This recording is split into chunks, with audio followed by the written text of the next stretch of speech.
Now, prolactin is increased anytime we have some really heightened intense experience. It's not just released after sex and reproduction.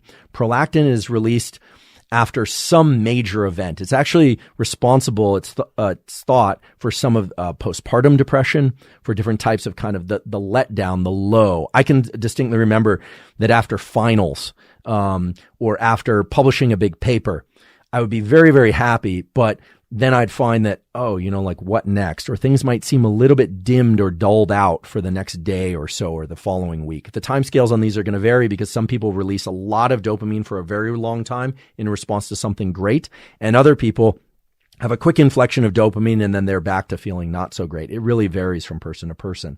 In fact, long ago, as I learned about dopamine reward circuitry and the relationship between dopamine and prolactin, I started to leverage this. Believe it or not, after some major event, I would take a couple 100 milligrams of vitamin B6. I think for people who have diabetic neuropathy, you need to be careful with vitamin B6. Check with your doctor. I was told, although I haven't found the literature on this, that it can, in some cases, exacerbate peripheral neuropathy. But for most people, it's thought to be reasonably safe, but again, always check with your physician. But I would take some B6 to kind of offset some of that low. And actually, I don't know if it was subjective or not, but it seemed to have somewhat of a positive effect. I also started just internalizing the fact that dopamine is so subjective. There are objective aspects to dopamine and how much is released, but there's also some subjective effects to dopamine.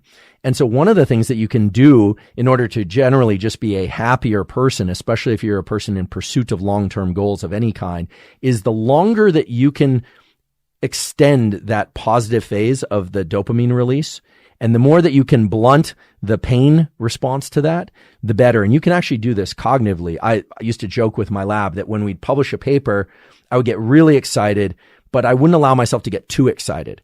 What I wanted to do instead, and what I've still tried to do, is try and extend the arc of that positive experience as long as I possibly can, simply by thinking back like, oh, that was really cool. I really enjoyed doing that work. I really enjoyed the discovery. I really enjoyed doing that with the people that I was working with at the time. What a pleasure that was. I can get this very easily from pictures of people and things like Costello that I really enjoy, trips that I've taken. So you can extend pleasure without having to engage in the behavior over and over. That's extending the arc of that dopamine release. As well, it offsets some of the pain of not having that experience occur over and over and over again. Now, for the high performers out there, you're probably familiar with this. Many people who have a big achievement, their first thoughts are, well, now what? What am I going to do next? How am I ever going to exceed that? And indeed, many people who are very high on this kind of dopamine sensation and novelty seeking scale are prone to addiction. They're prone to the rabid pursuit of external goals, of exteroception, to the neglect of these internal mechanisms that allow them to feel calm and happy.